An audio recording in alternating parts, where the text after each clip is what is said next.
राम राम सभी के लिए। देखिए, आप लोगों को पता ही होगा कि अभी तक हमने पेपर सेकंड जो 102 है एमएड फर्स्ट सेमेस्टर के लिए, उसकी चारों यूनिट डाल दी हैं। 4th यूनिट तक का पूरा यहाँ पर थ्योरी हो चुकी है और ये लास्ट यूनिट है 5th यूनिट। ठीक है, एमएड फर्स्ट सेमेस्टर देख रहे हैं हम लोग, पेपर 102 देख रहे हैं। पेपर का नाम है history and political economy of education. ठीक है, इसकी 4 यूनिट हम लोग डाल चुके हैं, 4 और 5वीं अब डलेगी। और इसका ऑब्जेक्टिव हमने डाल दिया है कल शाम को ही, आप देख लेना से। और पेपर 101 यानी पेपर 1 और पेपर 4 ये दोनों पूरे डाले जा चुके हैं, थ्योरी और ऑब्जेक्टिव दोनों ही। और पेपर जो सेकंड है उसका ऑब्जेक्टिव पूरा डाल दिया है और इसकी थ्योरी भी पूरी हो चुकी है लगभग। आज जो लास्ट रह गया पोर्शन वो हो जाएगा पूरा, आज अभी डाल दे रहा है इस वाली वीडियो में ही। अब आपका केवल थर्ड पेपर जो है ये आपका आज शाम से स्टार्ट हो जाएगा। ठीक है, ध्यान रखना। तो थर्ड पेपर को हम लोग ज़्यादा से ज़्यादा दो दिन में पूरा कर लेंगे, 2 या 3 दिन में, क्योंकि देखो त्यौहार का टाइम है और काम बहुत होता है और टाइम मिलता नहीं पढ़ने के लिए या फिर उसको आंसरिंग करने के लिए या वीडियो बनाने के लिए, इसलिए तो टाइम इस वजह से ज़्यादा खिंच रहा है। और इतनी मेहनत करने के बाद भी जब आपका लाइक नहीं मिलता तो थोड़ा अच्छा सा नहीं लगता है ना, इसलिए आप थोड़ा टाइम निकाल के लाइक और शेयर ज़रूर किया करो। थोड़ा जैसे हमें भी तो अच्छा लगना चाहिए ना कि हम तुम्हारे लिए मेहनत कर रहे हैं, तो हमें तो थोड़ा ठीक लगे, है ना। तो चलो चलते हैं, ध्यान रखा करो इन चीज़ों का कि जब हम आपके लिए मेहनत कर सकते हैं तो आपको भी हमारे लिए कुछ करना चाहिए ना। थोड़ा हमसे कुछ मांग थोड़े ना नहीं, लेकिन यह है कि हाँ कि थोड़ा ठीक लगता है। अब आगे आपकी इच्छा है, अब आगे कुछ नहीं कहेंगे, लेकिन थोड़ा ठीक लगता है जब लाइक्स मिलते हैं तो अच्छा लगता है कि हाँ, लगता है कि हाँ हम मेहनत कर रहे हैं तो सामने वाले को ठीक लग रहा है। ठीक है, चलिए खैर आगे आपकी इच्छा है, जो हमें कहना था कह दिया हमने। बात क्या है कि अब हमारा ये सेकंड पेपर चल रहा है, इसकी 5th यूनिट हम लोग अभी देख लेते हैं। आप लोग बहुत ध्यान से देखेंगे, समझेंगे और ऑब्जेक्टिव क्वेश्चन के साथ साथ थ्योरी भी ज़रूर पढ़ लेना, क्योंकि इनमें से क्वेश्चन पूछे जा सकते हैं। ठीक है, तो ऑब्जेक्टिव और थ्योरी दोनों पढ़ के जाओगे तो आप किसी भी कीमत पर फेल नहीं होंगे, ये गारंटी इस बात की है। पढ़ ज़रूर लेना। ठीक है, चलिए ये इसका ये करिकुलम है, इसका सिलेबस है ये। तो ये हम ये वाला जो है ये देख रहे हैं 5th यूनिट अब। ठीक है, यहाँ तक 4th तक हम लोग कर लिया था, 5th यूनिट है आज। देखना, बहुत ध्यान से समझना ताकि आपका अच्छी तरह से हो जाए पेपर। ठीक है, ध्यान से आप समझेंगे सभी। चलते हैं आगे। तो यहाँ पर स्टार्ट होता है आपका 102 पेपर की 5th यूनिट। ठीक है, इसमें दे रखा है शिक्षा शब्द के अर्थ को। तो शिक्षा क्या है इसके बारे में बता रखा है और सतत विकास को सुनिश्चित करने के लिए शिक्षा की भूमिका क्या है ये बताना है। तो सबसे पहले कोटेशन दे रखी है, मनुष्य में अंतर्निहित पूर्णता का प्रकटन ही शिक्षा है। Education is the manifestation of perfection already hidden in man. किसने कहा? स्वामी विवेकानंद। तो इस वाले कोटेशन को बड़ी अच्छी तरह से दिमाग में बैठा लेना। ठीक है, अब ये जो यहाँ दे रखा है इसके बाद क्या दे रखा है, यहाँ दे रखा है शिक्षा का शाब्दिक अर्थ। तो शिक्षा के बारे में आप जानते हैं, शिक्षा जो है वो शिक्ष धातु से मिलकर बना है, जिसका मतलब है सीखना या सिखाना। ठीक है, ये इसका मतलब है। और ये शिक्षा जो है ये संस्कृति का शब्द है। किसका? संस्कृत का शब्द है। तो इसमें 3 ही चीज़ मुख्य हैं, वो आप लोग ध्यान रखना। और हाँ, ये जो आपके सामने ये जो पेज दिख रहा है इसका स्क्रीनशॉट ले लेना। ठीक है, ध्यान से पढ़ना। ओके, आगे बढ़ते हैं हम लोग, क्योंकि 5th यूनिट बहुत बड़ी है तो बहुत ज़्यादा किसी पर भी टाइम नहीं लगाएंगे। जो भी मुख्य चीज़ है उसको हमने हाईलाइट कर रखा है, उनको आप पढ़ लेना और आगे बढ़ते चले जाना। ठीक है, और पूरा पढ़ पाओ तो पूरा पढ़ लेना, बहुत अच्छी बात है, लेकिन जो हाईलाइट किया वो तो ज़रूर ही पढ़ लेना। ठीक है, और जैसा कि आपको पता है शिक्षा जो होती है वो 1-2 दिन या 10 दिन के लिए नहीं होती है। शिक्षा बच्चे के जन्म से प्रारंभ होती है और आजीवन चलती है, पूरे जीवन तक चलती है। ठीक है, पूरे जब तक वो जीवन रहता है उसका तब तक चलती रहती है शिक्षा। यूँ तो विकास जो होता है वो बच्चे के पैदा होने से पहले ही स्टार्ट हो जाता है, गर्भ से, माँ के गर्भ से स्टार्ट हो जाता है, लेकिन शिक्षा जन्म से स्टार्ट होती है और जीवन पर्यंत चलती है। ठीक है, आगे बढ़ते हैं हम लोग। ये देखिए, अब यहाँ दे रखा है जो शिक्षा का अर्थ है ना, जैसे हम बोलते हैं सीखना और सिखाना, तो ये शिक्षा जो शब्द है, शिक्षा को इंग्लिश में बोलते हैं एजुकेशन। क्या बोलते हैं? एजुकेशन। एजुकेशन जो शब्द है वो पश्चिमी विद्वानों ने उसके बारे में कई चीज़ कही हैं। तो सबसे पहली बात तो ये ध्यान रखना, एजुकेशन जो शब्द है वो लैटिन भाषा का शब्द है। ठीक है, और जो एजुकेशन है वो 3 तरह के शब्दों से बना है, जैसे एडुकेटम, एजुकेयर और एजुसियर। ठीक है, इन तीनों से मिलकर ये बना है, या कहूँ कि इनसे भी बन सकता है और इससे भी और इससे भी। एजुकेशन शब्द इन तीनों में से किसी भी वर्ड से बन सकता है। ठीक है।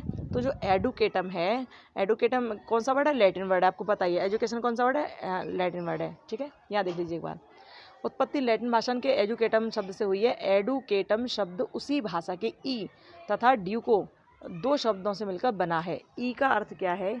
ई का अर्थ है फ्रॉम, यानी कि फ्रॉम का मतलब अंदर से, FROM, फ्रॉम का मतलब अंदर से, ठीक है। और ड्यूको का अर्थ है टू लीड, यानी कि आगे करना, अग्रसर करना, यानी कि अंदर से बाहर निकालना, अंदर से आगे की तरफ निकालना, आगे की तरफ धकेलना। तो क्या शिक्षा वही तो है जो अंदर से आंतरिक गुणों को बाहर की तरफ लाती है। शिक्षा क्या है? जो बालक के आंतरिक गुणों को बाहर की तरफ लाती है ना, वही शिक्षा है। तो ई का मतलब क्या है? ई का मतलब है फ्रॉम, यानी कि अंदर से। ड्यूको का मतलब है टू लीड, यानी कि अग्रसर करना, ठीक है। तो आप समझ रहे होंगे कि शिक्षा का मतलब क्या है, कि ये जो शिक्षा होती है ना, ये छात्र की आंतरिक शक्तियों का विकास करती है, आंतरिक शक्तियों को बाहर निकाल कर लाती है कि वो कितना होशियार है, ठीक है। याद रखना विशेष रूप से। और जैसे कि आपने ये सुन ही लिया है कि जो एजुकेशन है वो लैटिन वर्ड है, और ये एडुकेटम, एजुसियर और एडुकेयर किसी से भी बन सकता है, ठीक है। एडुकेयर, एजुसियर किसी से बन सकता है। तो इसको देख लेना अच्छी तरह से, कोई दिक्कत वाली बात नहीं है, बहुत ईजी है, टेंशन होगी नहीं। अब एक परिभाषा इन्होंने ये दे रखी है, ये देखिए, GR हॉब्स तथा LS हॉब्स ने शिक्षा कोश में शिक्षा के अर्थ को निम्न रूपों में व्यक्त किया है। तो ये इन्होंने जो जिन रूपों में व्यक्त किया है वो यहाँ पर लिखा हुआ है कि औपचारिक या अनौपचारिक प्रक्रिया, ठीक है। ये सारी चीज़ें यहाँ दे रखी है, बिल्कुल ईजी है, कोई दिक्कत वाली बात नहीं है। अच्छा, ये परिभाषा जरूर पढ़ लेना एक बार, फ्रॉवेल ने जो दी है, फ्रॉवेल ने जो दी है ना शिक्षा शास्त्री फ्रॉवेल ने जो परिभाषा दी है एजुकेशन के लिए, वो आप जरूर पढ़ लेना। इसमें लिखा है फ्रॉवेल के शब्दों में, बीज रूप में जो कुछ भी मौजूद है उसको खोलना ही शिक्षा है, ठीक है। बीज रूप में यानी कि एक बंद डिब्बा है या एक बंद गुप्त भेद है, उसको खोलना, उसको अपनी मानसिक क्रियाओं के द्वारा आप खोलो, उसको पढ़ो, आप समझो, तो वही क्या है? वही आपकी शिक्षा है। यह एक ऐसी प्रक्रिया है जिसके द्वारा बच्चा अपनी आंतरिक क्रियाओं को बाह्य रूप प्रदान करता है, ठीक है। ओके, तो फ्रॉवेल ने ये कहा था कि शिक्षा क्या है? ऐसी क्रिया जिसके द्वारा बच्चा अपने आंतरिक क्रियाओं को बाह्य रूप में प्रकट करता है। और ये क्या है? एक बीज रूप में जो कुछ मौजूद है उसको खोलना ही शिक्षण है, ठीक है। उसका खोलना ही क्या है? शिक्षा है। आई होप आपने ये देख लिया होगा अच्छी तरह से। इसका स्क्रीनशॉट जल्दी लीजिए, हम लोग आगे बढ़ते हैं, ठीक है। चलिए आगे चलें। हाँ, कुछ बच्चों को शिकायत रहती है कि वीडियो क्लियर नहीं है, तो यहाँ पर देखो भैया, वीडियो के ऊपर ही 3 पॉइंट होते हैं, यहाँ पर हाई क्वालिटी कर लिया करो, HIGHQUALIT, वही हाई क्वालिटी करके देखा करो, ठीक है। चलिए अब यहाँ देखिए, अब यहाँ देख रखा है शिक्षा का संकुचित एवं व्यापक अर्थ। संकुचित अर्थ वो होता है जिसे हम किसी सीमा में बांध सकें, संकुचित अर्थ वो होता है जो हम सीमा में बांध सकें, लेकिन व्यापक अर्थ वो होता है जिससे सीमा से बाहर रखा जाता है। तो जब शिक्षा जन्म से जीवन पर्यंत चलती है, जन्म से मरण तक चलती है, ध्यान रखना, जब शिक्षा जन्म से मरण तक चलती है तो वो शिक्षा का व्यापक अर्थ हो जाता है। कौन सा होता है? व्यापक, क्योंकि बड़ा स्तर है ये। लेकिन जब हम शिक्षा को केवल किसी क्लास के रूप में डिफाइन कर देते हैं कि 5वीं क्लास तक की शिक्षा, 10वीं क्लास तक शिक्षा, 12वीं क्लास तक शिक्षा, तो ये जब हम किसी क्लास के रूप में डिफाइन कर दें तो वहाँ शिक्षा का संकुचित अर्थ हो जाता है, ठीक है। तो ये अंतर है संकुचित और व्यापक अर्थ में। संकुचित अर्थ को हम कुछ सालों के लिए, कुछ दिनों के लिए, कुछ महीनों के लिए कह सकते हैं, लेकिन व्यापक अर्थ में शिक्षा जीवन से, जन्म से मरण तक चलती है। ओके, यहाँ पर अपने अपने परिभाषाओं में कहा है इन विद्वानों ने, आप देख लीजिएगा, हमने यहाँ पर हाईलाइट कर दिया पॉइंट्स को।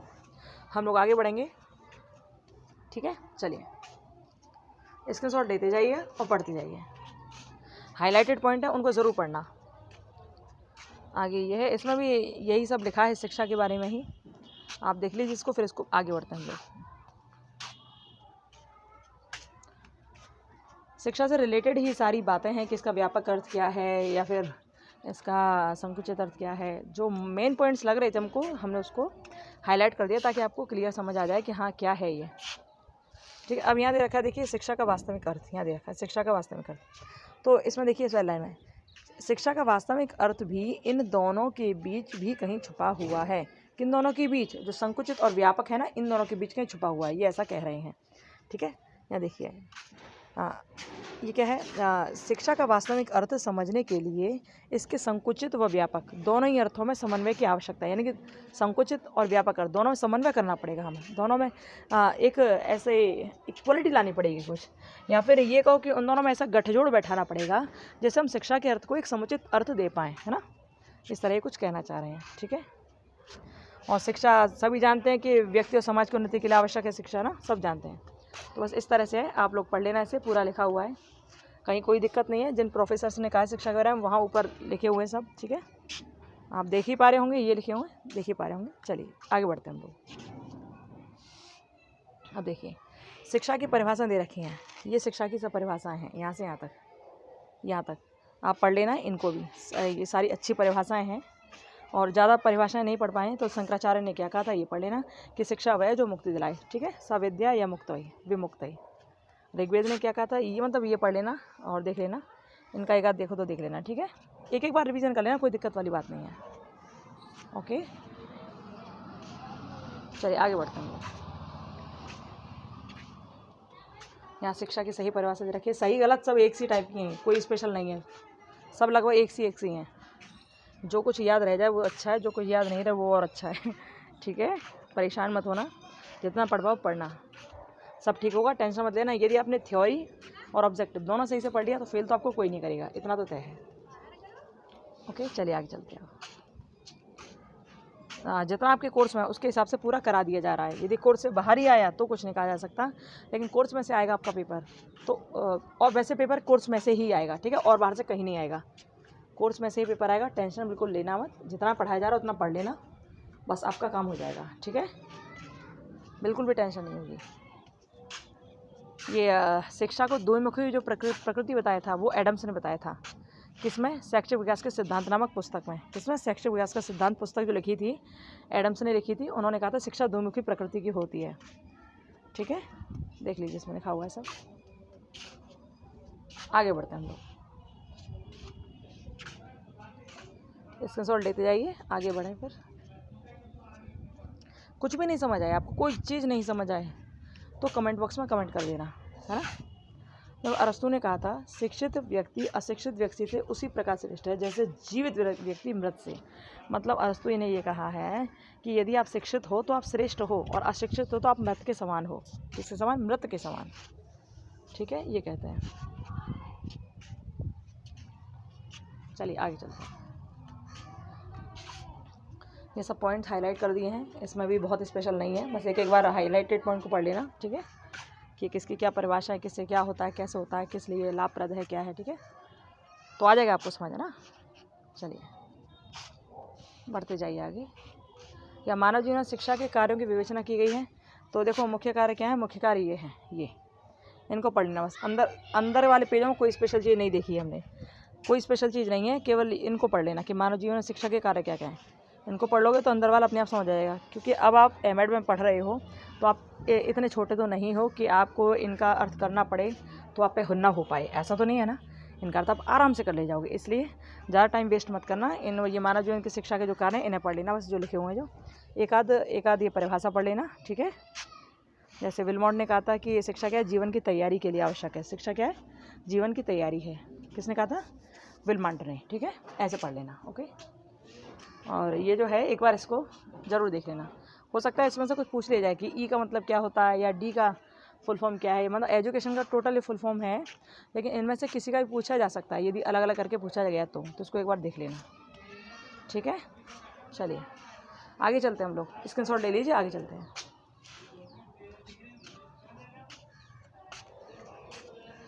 देखिए शिक्षा क्या क्या करती है, आत्मनिर्भर बनाती है, उपलब्धि कराती है, पता नहीं क्या क्या करती है, व्यक्तित्व का विकास करती है, परिवेश में अनुकूलता लाती है, चरित्र का निर्माण करती है ना, आवश्यकता की पूर्ति करती है शिक्षा। तो ये सारी चीज़ें आप लोग पढ़ लेना। हार्वर्ड ने कहा था कि शिक्षा का कार्य उत्तम नैतिक चरित्र का निर्माण करना होता है और विकास करना होता है। किसने कहा था, हार्वर्ड ने, कि शिक्षा क्या करती है, उत्तम चरित्र का विकास करती है, ठीक है। आगे चलते हैं हम लोग, ये देखिए स्क्रीनशॉट ले लीजिए, फिर हम लोग आगे चलेंगे। क्या क्या होता है इसमें, सारे पॉइंट्स हाईलाइटेड हैं। बहुत अंदर तक इसमें जाओगे, पूरा डीपली पढ़ोगे तो बड़ा मुश्किल होता है डीपली पढ़ना, क्योंकि टाइम बहुत कम है आपके पास, 12 तारीख हो गई आज।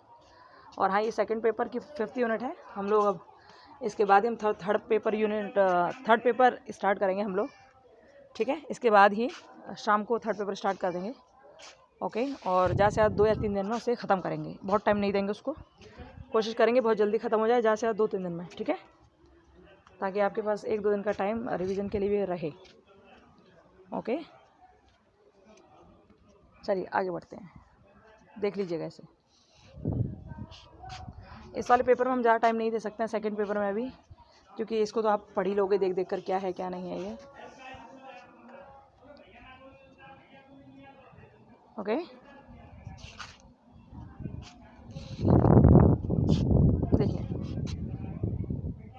अच्छा ये पढ़ लेना, ये मैकाइवर के शब्दों में क्या है, ऊपर जो लिखा है ना ये, ठीक है।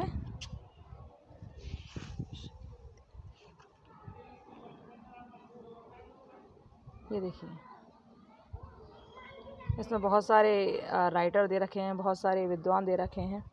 एक एक बार इन विद्वानों को देख लेना, जो भी हैं, बागले हो या प्लेटो हो या कोई हो, एक बार देख लेना इनको ज़रा, या एडलर हो, ठीक है।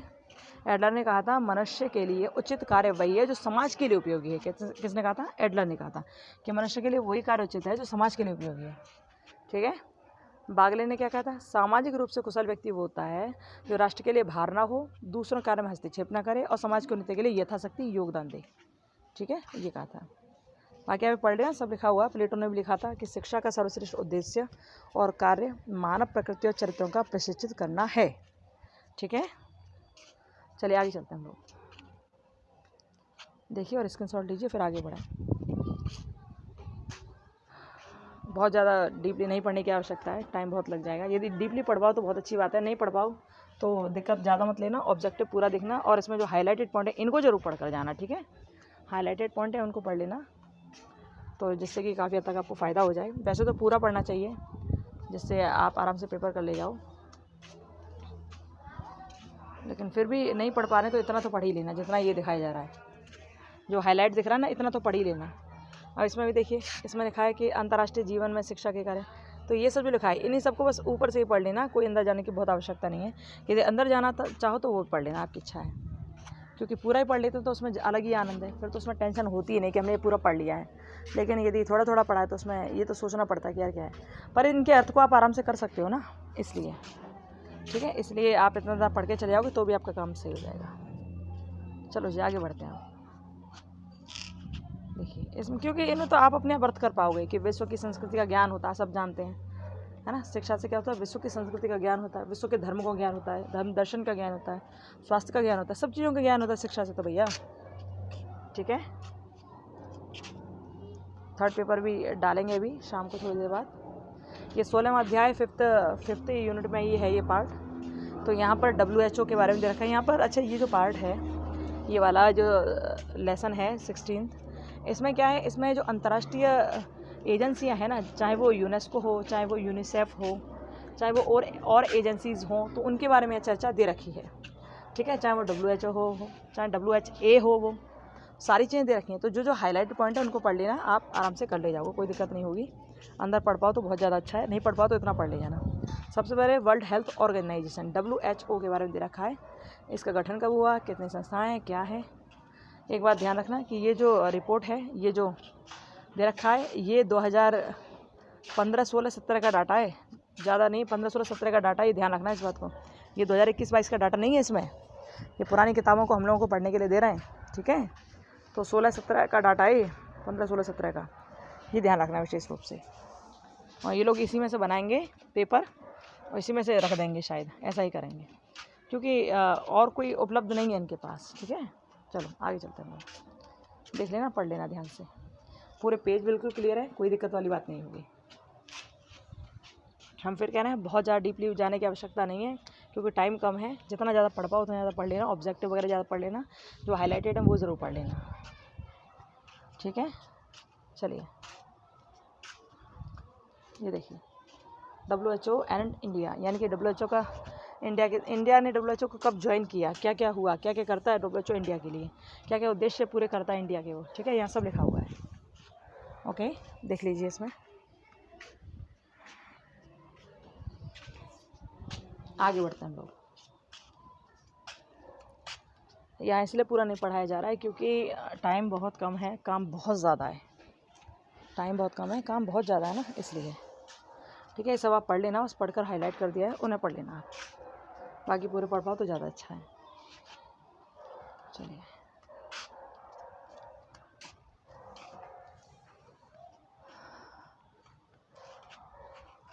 अब यहाँ यूनिसेफ का उद्भव कब हुआ, क्या हुआ, यूनिसेफ क्या काम करती है, ये सारी चीज़ लिखी हुई हैं, है ना। यूनिसेफ मोस्टली बच्चों के लिए काम करती है, ये ध्यान रखना।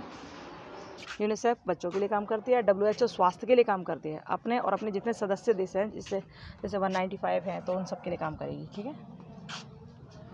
यहाँ देखिए यूनिसेफ के विशिष्ट लक्षण क्या हैं, वो दे रखे हैं यहाँ।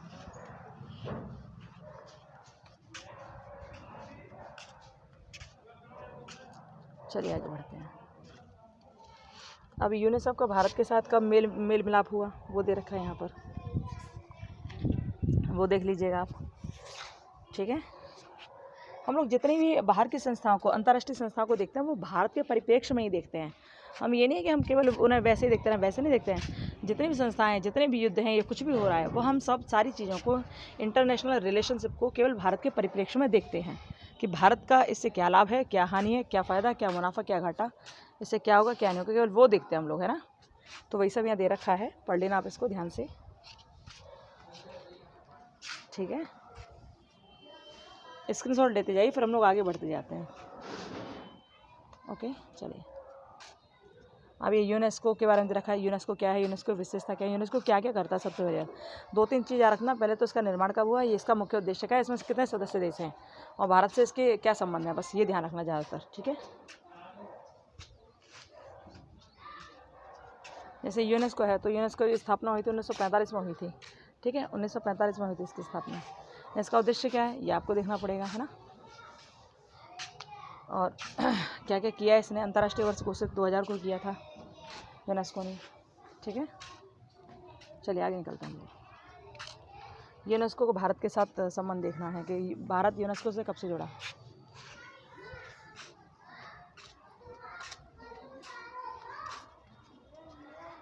चलिए, यहाँ पर ये रखा है कितने सांस्कृतिक स्थल और कितने प्राकृतिक स्थल हैं जिनको यूनेस्को ने मान्यता दी है, कल्चरल पॉइंट की और नेचुरल पॉइंट स्पॉट्स की, ठीक है। तो देख लीजिए इसमें कितने कितने क्या कहें। हम फिर एक बार आपसे पुनः कह रहे हैं कि ये जो डाटा देख रहे हैं, ये 2015, 16, 17 का है, 2015, 16, 17 का, विशेष ध्यान रखना, ठीक है। चलिए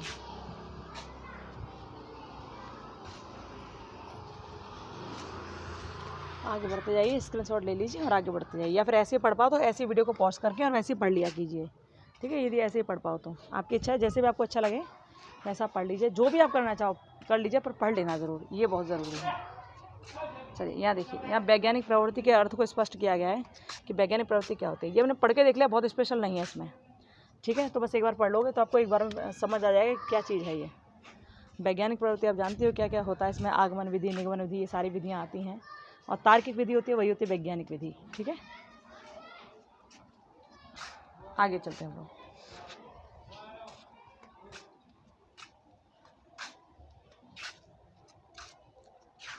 अब यहाँ वैज्ञानिक प्रवृत्ति के प्रवर्तक के बारे में दे रखा है, जो हर्बर्ट स्पेंसर, उसके बारे में ये पढ़ लेना। किससे ये, किस विचारक से ये बहुत ज़्यादा प्रभावित थे, वो दे रखा है इसमें। कब जन्म हुआ, कब मृत्यु हुई, इतना ही पढ़ लेना कि कब जन्म हुआ, कब मृत्यु हुई, किससे प्रभावित थे, कौन सी पुस्तक लिखी, बस इतना पढ़ लेना इनके बारे में, ठीक है।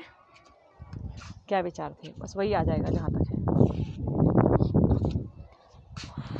ये इनकी स्पेंसर की रचनाएं थी, ये वाली। यहाँ शैक्षिक विचार दिए, अर्थ बताया, पाठ्यक्रम बताया, शिक्षा का उद्देश्य बताया, ये सब बताया, शिक्षण विधि बताई थी, ठीक है।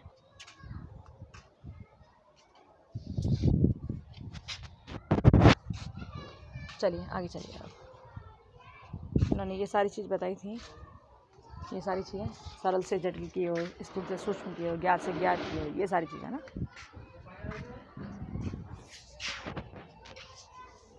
अब यहाँ पर आता है जनसंचार के साधन।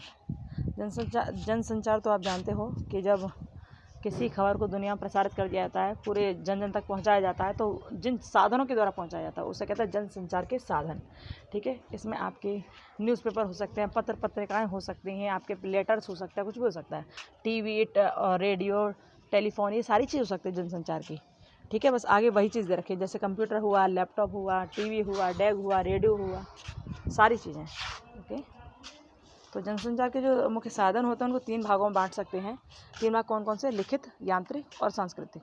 लिखित साधन वो होते हैं जिसमें पत्र पत्रिकाएँ आती हैं, अखबार आते हैं और बुक्स आती हैं, है ना, बुक्स बुकलेट आती हैं, पम्फलेट्स आती हैं, ये होती हैं लिखित।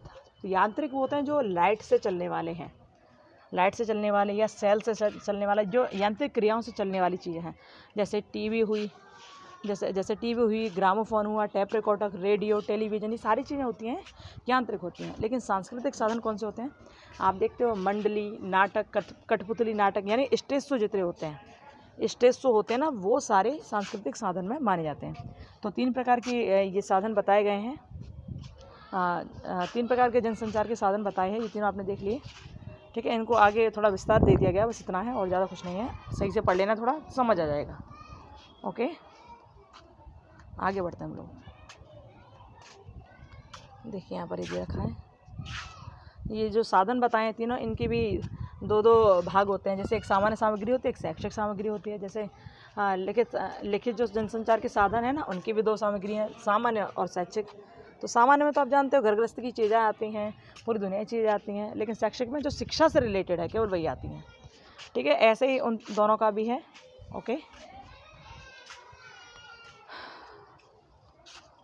चलिए यहाँ पर दे रखा है, यहाँ पर टेलीविज़न के बारे में दे रखा है कि आज के टाइम में टेलीविज़न जो है वो सबसे ज़्यादा शक्तिशाली जनसंचार का साधन है, सबसे ज़्यादा, ठीक है। ध्यान से पढ़िए, ध्यान से देखिए।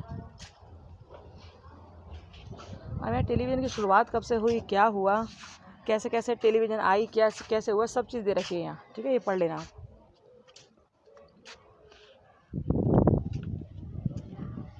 ओके, इसका शॉर्ट ले लीजिए और पढ़ लेना इसको ध्यान से। आगे चलते हैं हम लोग। यहाँ शैक्षिक लाभ दे रखे हैं टेलीविज़न के, क्या क्या होता है टीवी देखने से, क्या क्या होता है। तो टीवी देखने से बहुत सारी सुविधाएं भी हैं, तो कुछ घाटे भी हैं। वो तो जब हर चीज़ की बात है, जिसमें कुछ फ़ायदे हैं तो कुछ उसमें घाटे भी होंगे। लेकिन आप फ़ायदा लेना चाहते हो वो भी आपके ऊपर है, घाटा करना चाहते हो वो भी आपके ऊपर है। सारी चीज़ मिलती हैं, लेकिन आपके ऊपर, आप देखना क्या चाहते हो, ठीक है। चलिए आगे चलते हैं। टेलीविज़न की सीमाएँ, विशेषताएँ, सारी चीज़ें दे रखी हैं। सिंपल है बहुत ज़्यादा, आप रोज़ देखते हो अपने घरों में टीवी को, है, वही सब है, आप सब जानते हो टेलीविज़न के बारे में। अब यहाँ शिक्षण की नवीन तकनीकियाँ जो हैं, शिक्षण किस किस चीज़ से हो रहा है, तो आप जानते हो लैपटॉप से, कंप्यूटर से, मोबाइल से, इन सारी चीज़ों से हो रहा है ना। तो ये सब भी यहाँ दे रखा है, देख लीजिए और कैसे कैसे हो रहा है। क्रांति कैसे लाएगी शिक्षण अधिगम की प्रक्रिया में, ये सब यहाँ दे रखा है, ठीक है। स्क्रीनशॉट लीजिए, फिर बढ़े आगे। चलिए, ये कंप्यूटर दे रखा है यहाँ। कंप्यूटर तो बहुत ज़्यादा आजकल उपयोगी है। इसके कंप्यूटर के पिता कौन रहे हैं, कौन थे, तो चार्ल्स बेबेज थे, है ना। 19वीं शताब्दी में उन्होंने कंप्यूटर का निर्माण किया था, बताया था। फिर जो कंप्यूटर के ढांचे का निर्माण किया था वो एलन ट्यूरिंग ने किया था। किसने किया था? एलन ट्यूरिंग ने किया था। और जो कंप्यूटर के इलेक्ट्रॉनिक सिद्धांत दिया था वो पीटर अतनासॉफ ने दिया था, ठीक है, ये याद रखना। ओके,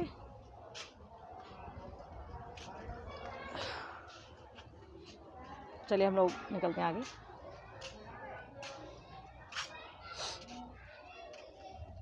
अब वही चीज़ें जिन्हें आप रोज़ यूज़ करते हो, इनसे आपसे ज़्यादा तो कोई नहीं जान सकता होगा इन चीज़ों के बारे में, क्योंकि आप डेली यूज़ करते हो, इंटरनेट वगैरह के खूब यूज़ करते हो, खूब ना। इंटरनेट ना हो तो देखो आपके पास तक वीडियो भी ना पहुँचे, है ना। वीडियो ना पहुँचे तो फिर पढ़ाई कैसे हो, ये भी है ना। चलिए, अब ये वीडियो डिस्क के बारे में दे रखा है। तो वीडियो डिस्क जब चलाते हैं, छोटी सी एक डिस्क होती है, गोल सी सीडी टाइप, उसमें सारी भरी रहती है वो, और उसको आप चलाते हो टीवी पर तो चलती है वो, है ना। और कॉन्फ्रेंसिंग में जो है, आप जैसे टेलीफोन कर रहे हो, टेलीकॉन्फ्रेंसिंग भी ऐसे होते हैं जैसे मोबाइल फ़ोन में आप वीडियो कॉल चला दिया आपने, तो एक तो ये होगी। ये कैसे होगी? Video conferencing. ऑडियो कॉन्फ्रेंसिंग क्या, आप फ़ोन से बात कर रहे हो, ऑडियो कॉन्फ्रेंसिंग होगी। कंप्यूटर कॉन्फ्रेंसिंग क्या है, कंप्यूटर सामने रखा है और आप बातचीत कर रहे हो, ठीक है, ये सब हो जाता है। आप दूरदर्शन में आप जानते ही हो, रोज़ देखते हो टीवी चैनल दूरदर्शन, ठीक है। इसमें शैक्षिक गतिविधियाँ बहुत आती हैं और अशैक्षिक भी आती हैं, ठीक है। देखिए, शिक्षण यंत्र ये दे रखा है ब्रिटानिका वाला, ऐसे पढ़ लेना, देख लेना बस, है ना। बाकी शिक्षण के लाभ दे रखे हैं, तो देख लीजिए। ये पूरा ग्राफ दे रखा है टेलीविज़न कार्यक्रम का कि कैसे कैसे होता है, देख लेना, देखना चाहो तो।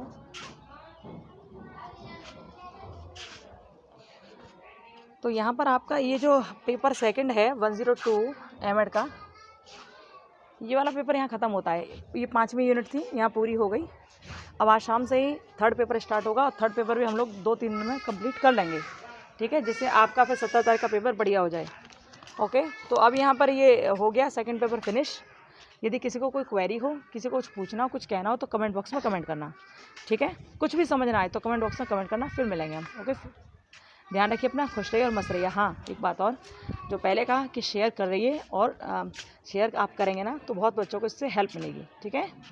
कोई बात कहनी हो तो कमेंट बॉक्स में कमेंट कर देना। ओके, फिर मिलते हैं। Bye, Radhe Radhe, Ram Ram, bye bye.